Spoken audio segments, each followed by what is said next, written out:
Dis avec moi le mariage. Le mariage. Le mariage n'a pas été créé à cause de toi. Le mariage n'a pas été créé à cause des hommes. Le mariage est le plan secret de Dieu, l'arme secrète. Le mariage, c'est l'arme secrète de Dieu pour finir le diable et amener l'humanité dans la gloire. Le mariage, c'est une affaire trop sérieuse. Ce n'est pas l'histoire du frère qui est avec toi ou de la soeur qui est avec toi. Vous êtes que l'ombre, une image. Mon couple n'est qu'une image du vrai mariage. Il a démarré, ça lui fait mal. Il dit pourquoi c'est une image.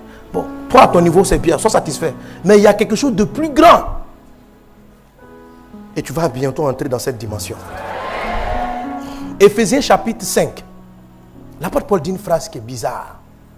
Il dit ceci. Lisons-le ensemble, lisons la parole. C'est pourquoi l'homme quittera son père et sa mère et s'attachera à sa femme et les deux deviendront une seule chair. On continue. Cela par rapport à... Tu comprends? L'homme quittera son père et sa mère. En quoi est-ce que c'est compliqué? Paul dit, l'homme va quitter son père et sa mère, va s'attacher à sa femme. À un moment donné, il fait, tu as comme une respiration. Il dit, cette affaire-là, c'est un grand mystère. Je dis cela par rapport à Christ et à l'Église. La relation des chrétiens de l'Église que nous sommes avec Christ est une image, ou bien en fait est la réalisation de l'image de nos mariages. Je félicite les mariés, soyez bénis. Amen. Amen. Mais vous êtes l'ombre des choses à venir. Le vrai mariage, c'est ce qui arrive. Amen. Mais Dieu a voulu que vous vous mariez pour vous faire comprendre ce qu'il allait faire. Dieu a créé le mariage. C'est parce que Dieu connaissait le plan de Satan. Satan avait décidé de souiller l'homme de sorte qu'il soit indigne de s'asseoir dans la présence de Dieu. Parce que Dieu est trop saint. Dieu est saint. Donc tout son travail, nous souiller. Dieu a créé un autre système. Satan n'a pas vu dans le jeu. Il a créé le mariage. Satan dit pourquoi? Et Satan a attaqué le couple. Dieu dit calme-toi, tu vas comprendre de quoi je parle. Maintenant c'est arrivé. Oh merci Seigneur. Écoute, le mariage est un phénomène assez étrange. C'est un phénomène, le vrai mariage, pas les mariages, les contrats de mariage qu'on fait maintenant en Occident. Là. Ça c'est les trucs bizarres. Où chacun reste, ça c'est pas le mariage. Ça. Le mariage de Dieu, la femme disparaît dans l'homme. Amen. La femme disparaît. La femme, c'est-à-dire quand vous lisez la Bible, vous lisez les généalogies, c'est comme si à un moment donné on ne parle plus de la femme. Parce que le jour où elle s'est mariée, elle prend le nom. Elle prend le nom de son mari. Donc si, comme mon épouse, avant de me marier, elle s'appelait Debo. Quand elle s'est mariée, elle ne s'appelle plus. Elle change de famille. Quand tu dis Sanogo, elle est dedans. Amen. Elle n'est pas née. Mais par le phénomène du mariage, elle est rentrée dans cette lignée. C'est quelque chose que Dieu a fait. Dieu dit, quand il marie une personne, quand on se marie, la femme entre dans la lignée de l'époux. Et c'est très important. Tu dois entrer dans cette dimension. Alléluia. Alléluia. Lorsque tu vas me dire, mais pasteur, un fils aussi, il a le nom. Moi, mes enfants, ils s'appellent Sanogo. Il y a nom et puis il y a nom. Un fils a le nom. La façon dont l'épouse possède le nom, c'est encore plus glorieux. C'est encore plus puissant. Est-ce qu'on est ensemble? Est-ce qu'on est ensemble?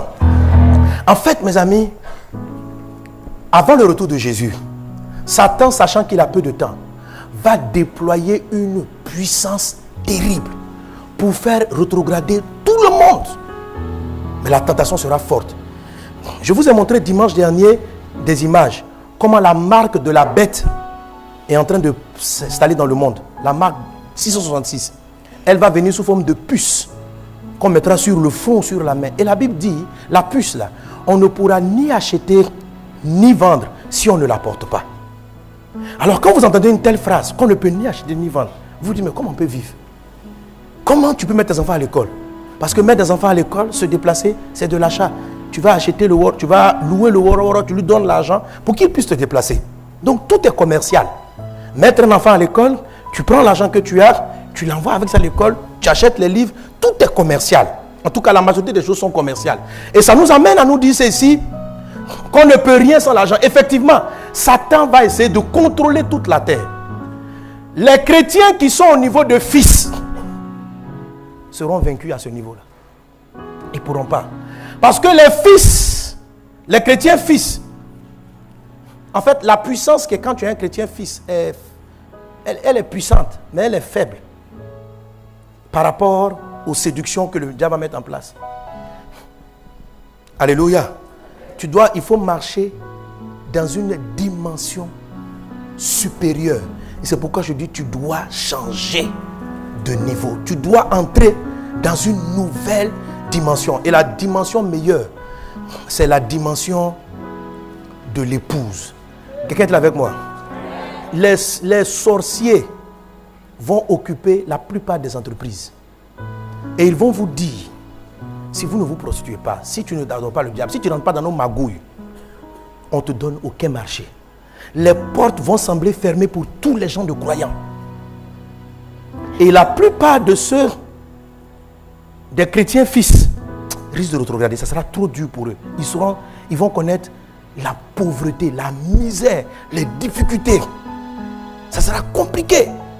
Mais comme Dieu voit ce que Satan s'apprête à faire, Dieu a donné une solution où, même s'ils sont les sorciers et qu'ils contrôlent toutes les sociétés de la terre, non seulement ils vont te donner l'argent, ils vont te donner le marché, ils vont courir après toi.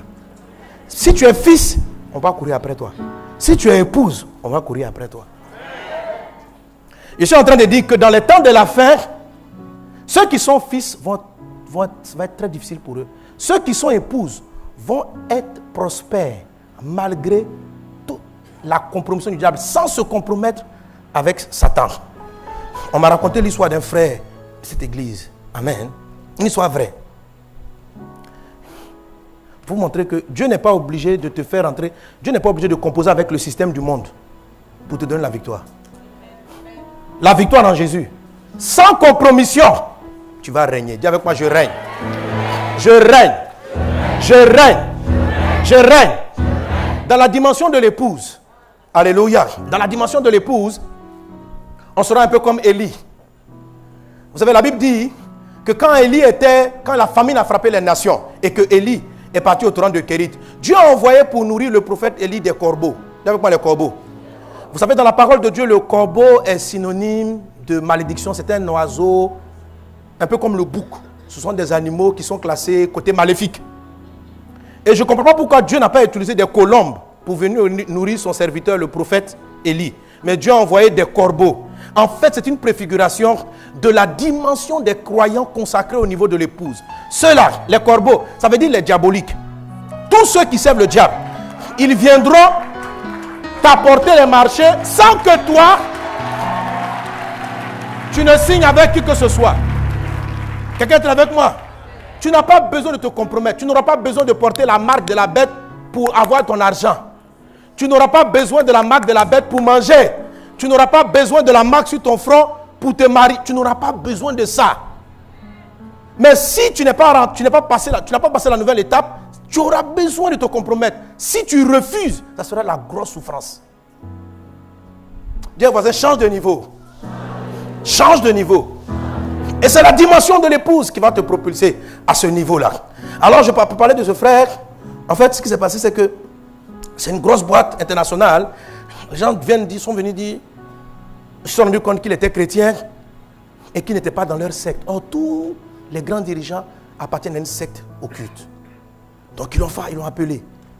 On dit, bon, mon ami, tu nous rejoins ou tu dégages. On l'a convoqué, il a fait une réunion, il a fait son courrier. Et lui, il est avec Jésus. Mais ce que les gens lui ont fait comprendre, c'est que on ne contrôle pas seulement la boîte là. Notre réseau contrôle le monde. Tu ne rentres pas, tu ne vas plus avoir à manger sur la terre. On va te fermer toutes les portes. Un haut cadre de ton niveau, tu vas te retrouver sans rien. Il a eu la foi en Christ, pris sa Bible, il a fait son papier de démission. Il dit si c'est comme ça, il pourrait manger du pain sec et continuer à adorer Dieu que de me compromettre dans votre séduction. Donc avec joie, ils l'ont libéré.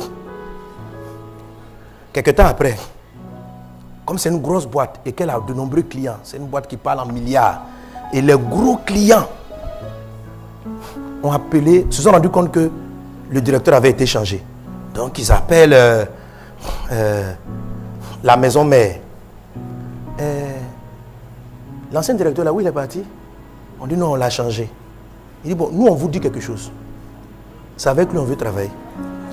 Si vous ne le ramenez pas, on part chez vos concurrents. Est-ce que vous comprenez? On s'en va chez vos concurrents. Parce que le monsieur était bien, il y a quoi? On s'entend avec lui. On s'en va chez les concurrents. Alors, vous voyez les corbeaux. Parce que les gens qui sont là sont les corbeaux. Les corbeaux se sont associés et ils l'ont appelé, augmenter son poste, lui donner encore plus qu'il n'avait avant. Vous voyez? Dans la dimension de l'épouse, c'est ce qui va se passer. On ne peut pas te vaincre. Dans la dimension de l'épouse, tu seras au-dessus du système. Dans la dimension des fils, tu seras écrasé par le système. Qu'est-ce que Dieu est en train de vouloir nous faire comprendre? Que c'est vrai qu'en tant que fils de Christ, on a l'espérance de la gloire. Mais ce n'est pas encore cela, parce que l'épouse, c'est encore plus. La dimension de l'épouse, c'est encore plus. Dis avec moi l'épouse. L'épouse. Alléluia. Alléluia. Amen. Quand vous partez à des élections, par exemple les élections qui viennent de se passer aux États-Unis, la majorité d'entre nous ne connaissent même pas la femme de Donald Trump. Les gens ont voté Donald Trump.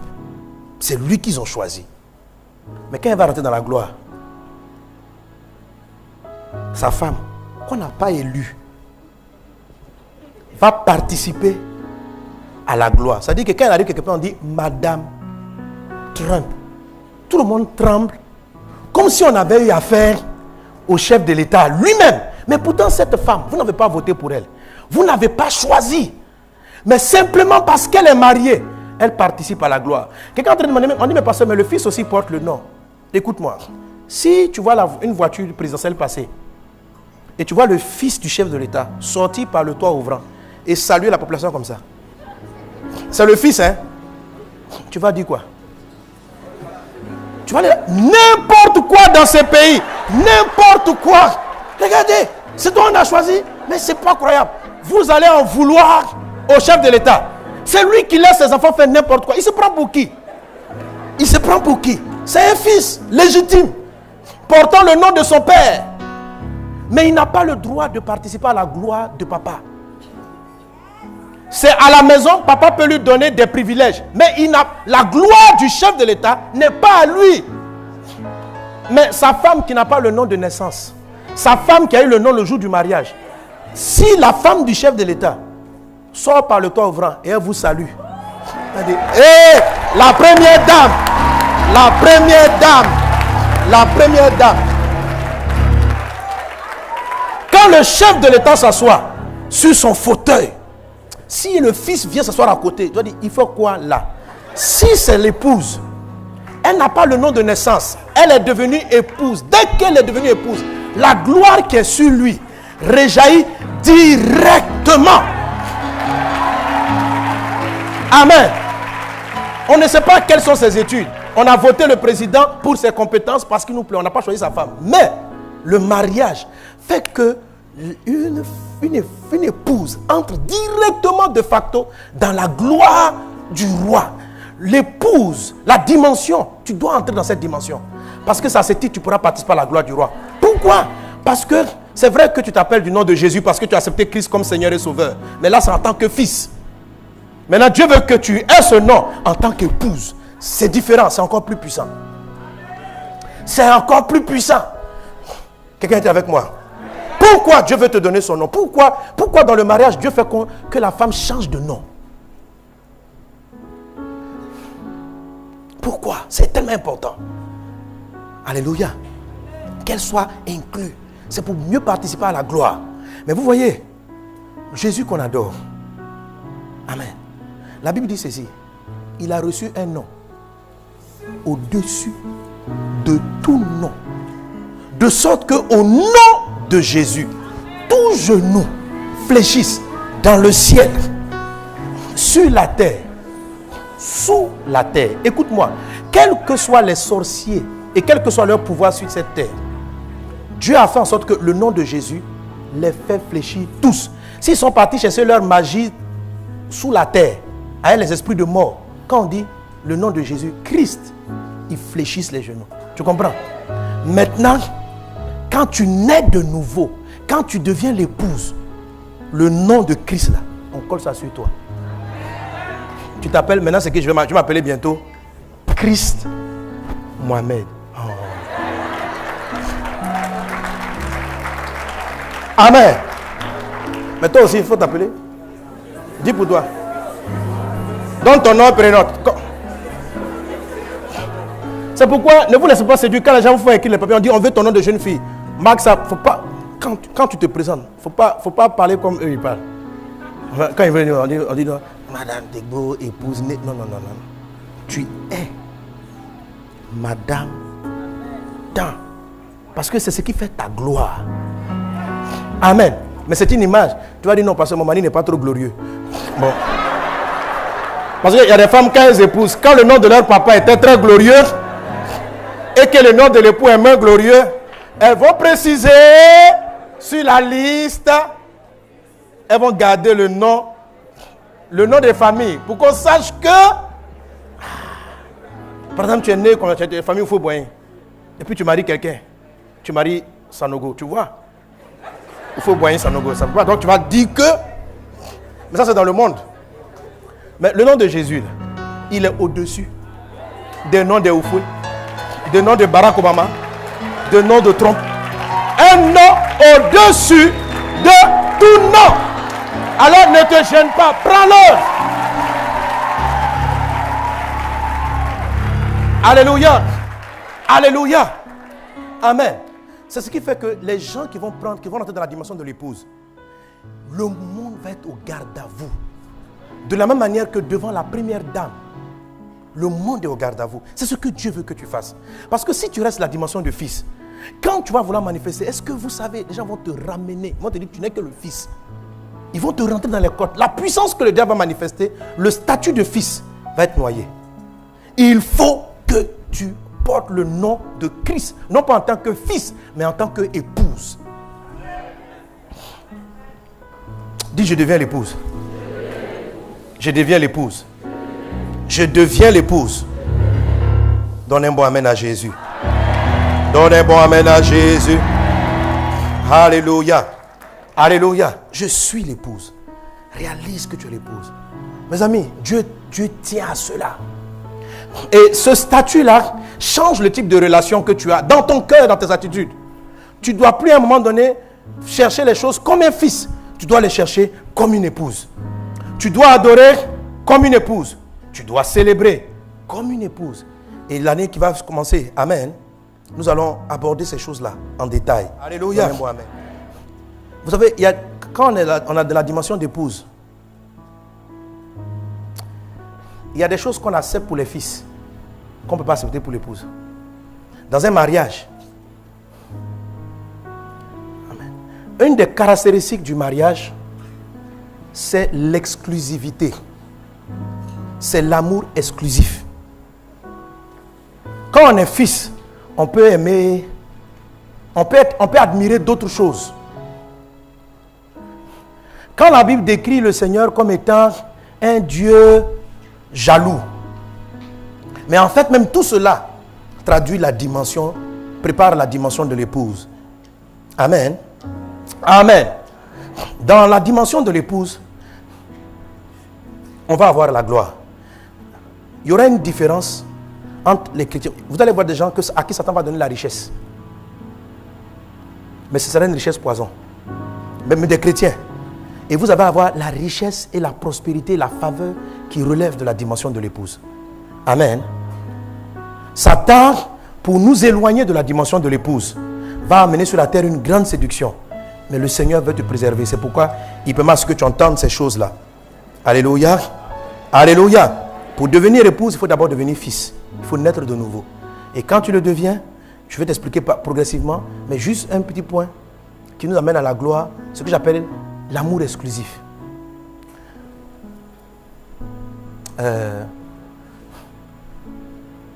Est-ce que quelqu'un... Il y a des couples mariés qui sont côte à côte en ce moment.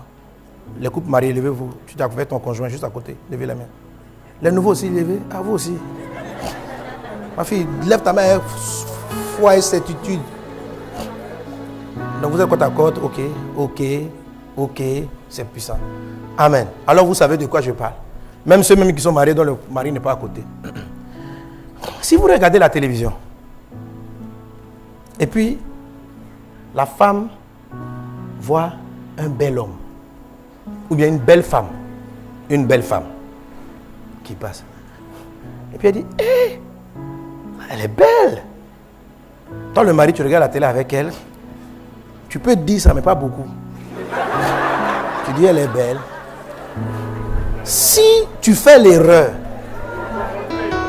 de trop commenter et d'insister, moi aussi j'avais remarqué, mais non, quelle beauté, à côté de ta femme, quelle beauté. Là, tu viens de créer un palabre, c'est-à-dire que quelque chose, là quelque chose va se passer. C'est pas seulement les femmes, les hommes vous riez, mais et vous? Si vous êtes là, et puis tu es là, tu dis, la femme regarde la télé, quel bel homme, sa barbe me plaît, mais regarde, non, ses pectoraux, c'est... Le gars, il peut te taper ici. Tu n'as pas péché. Tu n'as pas commis l'adultère. Tu as juste reconnu la beauté. Parce qu'il y a des gens qui sont beaux sur la terre, il y a des gens qui sont bien. Donc tu témoignes. Et souvent même, c'est le conjoint qui a été le premier à faire la remarque. Mais même qu'elle a fait la remarque, toi-même tu sais que tu ne dois pas... Il faut baisser la tête et dire oui. Et puis, changer de causerie. Toi, elle peut parler, sauf toi. Si tu fais trop de commentaires, son visage va changer. Elle va te parler mal. Et un palabre va commencer. Sans que tu comprennes.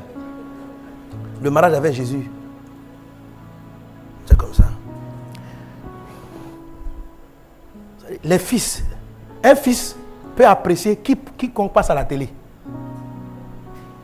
Oh, mais c'est beau. Mais elle est belle cette femme. On va rire, oh petit toi aussi, elle n'aime pas jouer. Vous voulez discuter. Mais quand on est marié, la phrase qui n'est pas un problème, dans le mariage, ça devient un problème. À cause du mariage. Parce que c'est un amour exclusif. Alléluia. Et t'as dit, c'est pareil, si tu es un chrétien, quand tu vas rentrer dans la dimension d'épouse, si tu aimes trop les voitures, Jésus est fâché. Tu dis, je n'ai pas péché. Je trouve que la voiture est belle. Quand tu vois son démarrage, V12, tout ça là, tu dis, bien pourquoi tu décris avec admiration ce truc là? Il y a quoi?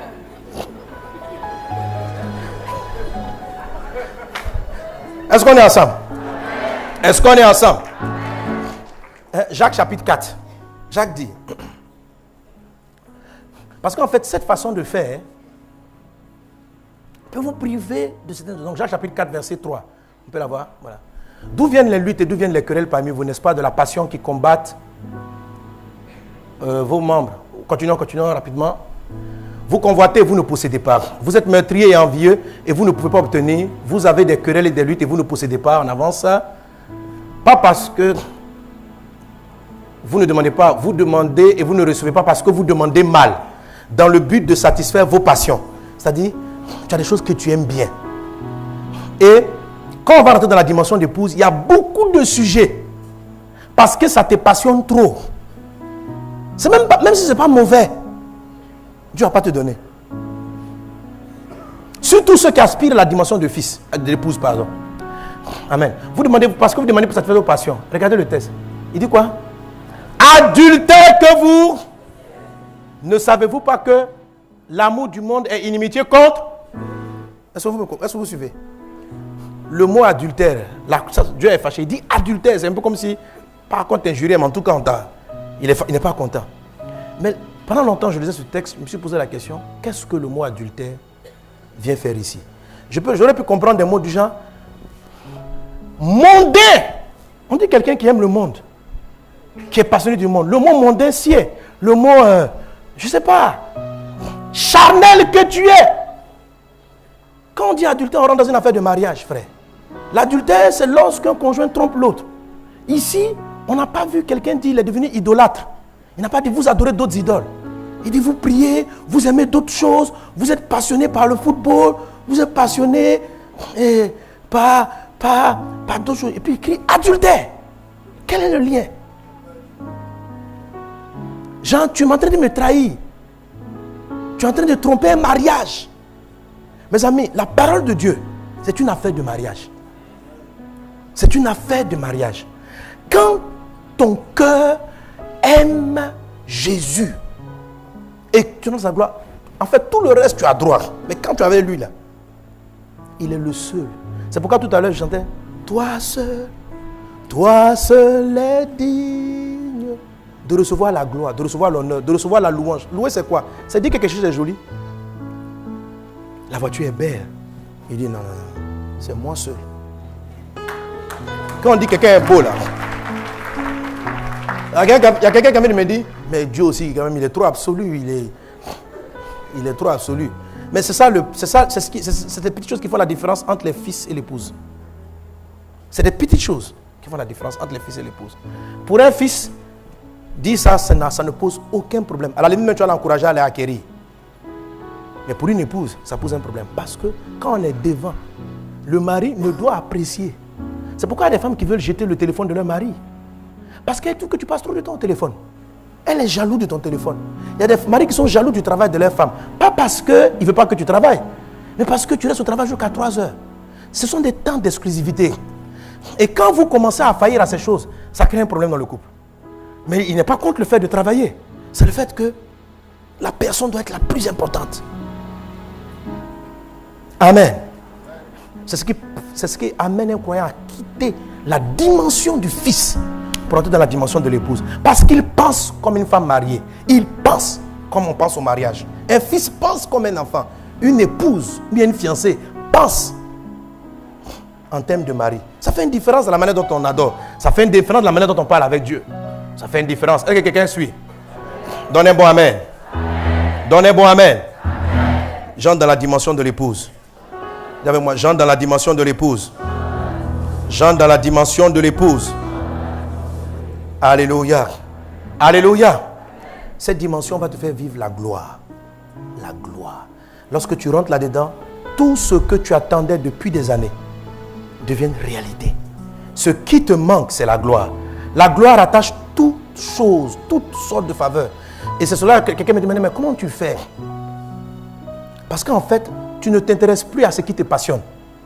Tu n'es même pas passionné par le mariage terrestre. Ça n'est même pas ton sujet principal. Ton sujet principal, c'est le Christ. Celui que tu veux connaître, c'est Christ. Simplement, même si tu cherches, tu vois une femme qui dit elle veut te marier, ou bien un monsieur qui dit veut te marier, mais tu sais qu'il veut te marier à cause de ton argent. Est-ce que tu vas le marier?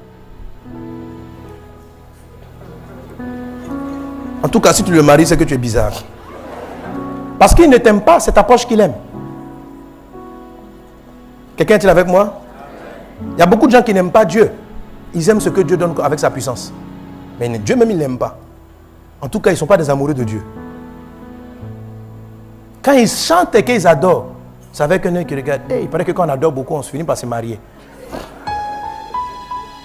L'adoration qui va nous condamner l'année prochaine, c'est, excusez-moi, on l'aime un point un trait. On ne vient pas. On va sortir de ces trucs. Vous savez, je vais vous montrer. C'est pourquoi vous allez voir, à partir de l'année prochaine, dans cette dimension, toutes les prédications du genre, tu vas voyager, tu vas te marier, tu vas faire ça là.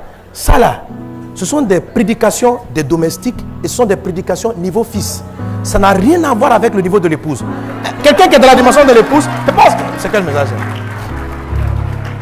On dit, là des programmes. Le gars, quand il prie, le lendemain matin, tu te maries, tu voyages. Donc, tu pries Dieu pour qu'il te fasse voyager.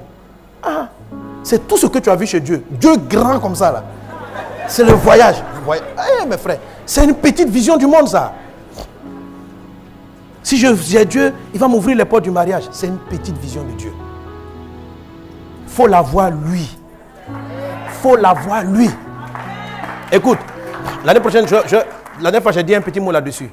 Tout l'Ancien Testament montre la crassesse de l'épouse. Quand vous lisez l'histoire de Ruth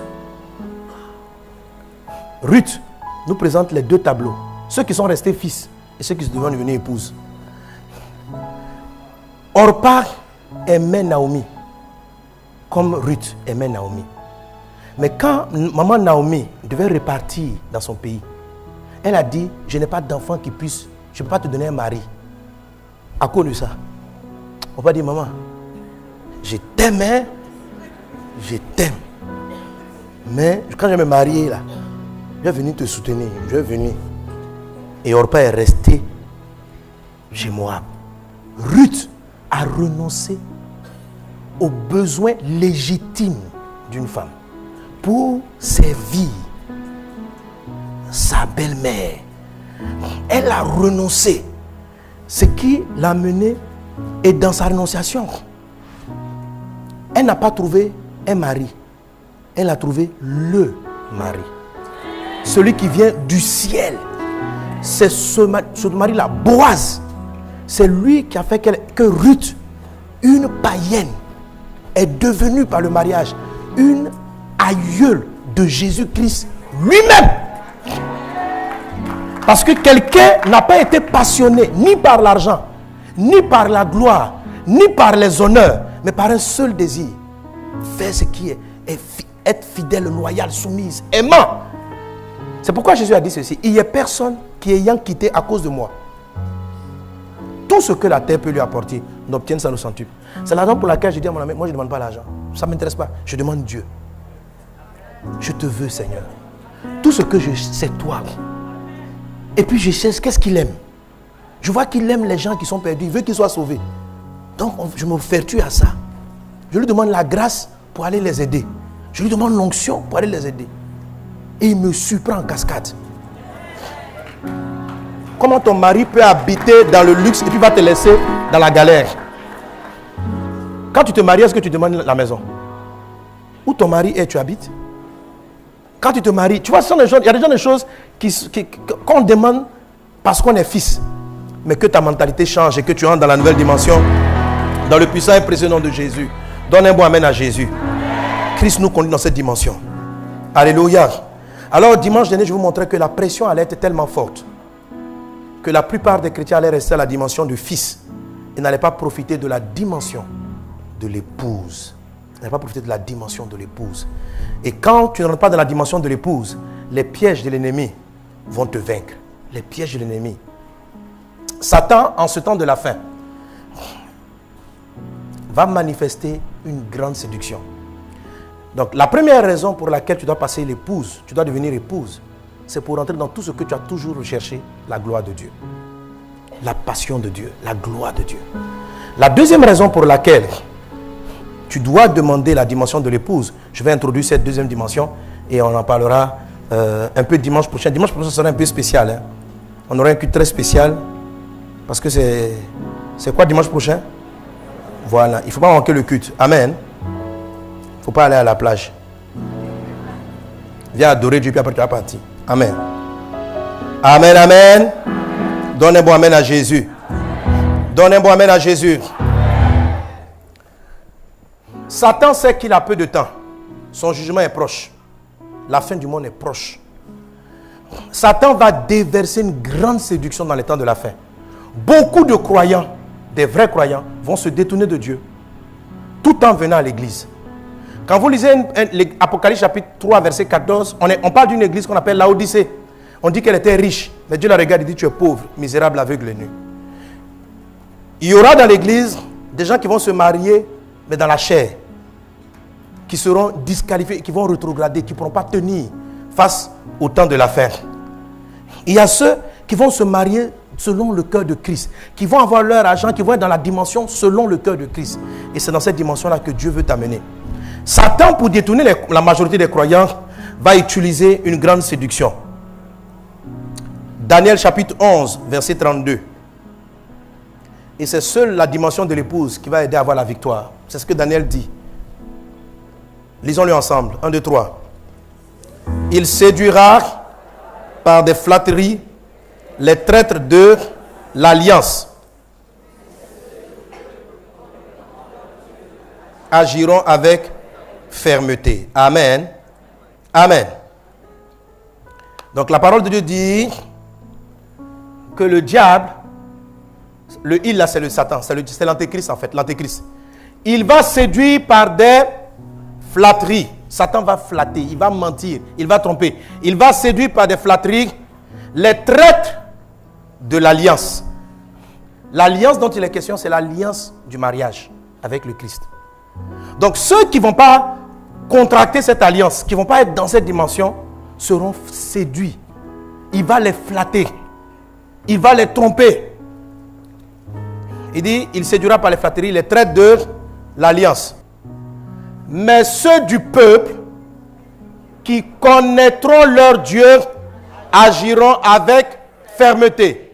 Ceux du peuple qui connaîtront leur Dieu agiront avec fermeté. Alléluia. Et dans la version Martin, ou dans d'autres versions de la Bible, il est dit, ceux qui connaîtront leur Dieu, amen, ils se fortiront et feront de grands exploits. Le nom connaître, le mot connaître qui est utilisé ici, c'est le même mot qui est utilisé dans la Bible lorsqu'on parle du premier mariage, Adam et Ève. La Bible dit, Adam a connu Ève, sa femme, et ils ont eu des enfants. Le mot connaître, là, c'est le mot qu'on appelle yada, qui parle même de rapport intime. C'est-à-dire, quand on dit deux hommes, deux personnes se sont yada, ils se yada. Le mot yada, c'est pas je te connais intellectuellement, je sais comment tu t'appelles, où tu es né. Non, non, non. C'est pas ça. C'est une connaissance profonde. La Bible dit, ceux du peuple qui vont yada Dieu, ceux qui connaîtront leur Dieu, vont être fermes et vont marcher dans le miraculeux. Ils feront de grands exploits. De qui le prophète était en train de parler? Nous sommes dans l'Ancien Testament. Quand vous lisez tous ces livres, ils annoncent avec certitude les signes qui parlent du retour de Jésus. Mes amis, quand vous observez les signes, vous devez ouvrir les yeux. Ce dont je suis en train de parler, ce n'est pas une utopie, ce n'est pas un rêve, ce n'est pas quelque chose de flou, ce sont des choses pratiques. On avait dit dans la prophétie, et c'est de ça qu'on a parlé dimanche dernier, il a dit qu'à un moment donné, il y aura un ange qui va renverser une coupe dans les rivières et les lacs. Ils vont devenir rouge sang. Et c'est quelque chose qui est là d'actualité. Si vous partez sur le net, vous allez voir que plusieurs cours d'eau dans le monde sont en train de se transformer en couleur sang. Vous allez voir la marque de la bête qui commence à être publiée dans certains endroits. Vous allez voir beaucoup de choses. Donc, Jésus a dit, quand vous allez voir cela, faites attention. Le même Jésus dit que Satan va séduire beaucoup de gens. Ceux qui ne vont pas honorer l'alliance. Et quand on parle d'alliance, on parle de mariage. Alléluia. Ceux qui ne vont pas honorer l'alliance. Mais la Bible dit, ceux qui vont vaincre, ce sont ceux qui connaîtront, qui vont yada Dieu, qui seront mariés à Christ. Ceux-là, ils vont agir avec fermeté. Mais ce ne seront pas des gens simples, ils vont faire des exploits. Ce sont des gens qui, il n'y a pas de pain à la maison, ils prennent le vieux morceau de pain sec, ils prient, ça devient beaucoup de pain, bien frais, bien doux. Qu'il y ait l'argent ou pas, Dieu va te conduire à vivre dans une dimension. Qu'il y ait de l'argent ou pas, qu'il vente, qu'il pleuve, toi, tu es toujours pourvu. Tu ne manques de rien. Tous ceux qui seront dans la dimension de l'épouse auront des maisons, des voitures. Tu ne vas pas utiliser 666 pour acheter quoi que ce soit, mais les gens vont acheter, les corbeaux vont acheter pour venir te donner.